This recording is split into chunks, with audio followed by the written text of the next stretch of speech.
Korte Suprema, ano ba naman ang ginawa ninyo? Bakit inuna nyo pa ang mga palusot? Dapat inuna nyo yung gusto ng taong bayan. Napakinggan ang mga kamalian. Sagutin ni Sara yung mga tungkol dun sa Mergis Piatos, kung yun ba'y totoo o hindi. Sagutin niya yung mga confidential fund, yun ba'y totoo o hindi. At dapat, ang unang gagawin natin ng Korte Suprema, bigyan natin ng pagkakataon yung taong bayan na malaman yung totoo.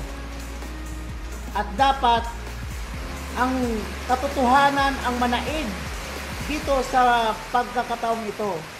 Kaya, Korte Suprema, please, baguhin nyo na. Kung pwede, ayusin, unahin po natin ang para sa taong bayan. Yun lang po, Korte Suprema.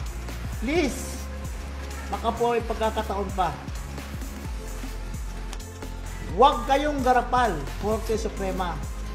Huwag kayong garapal. Maawa kayo sa taong bayan.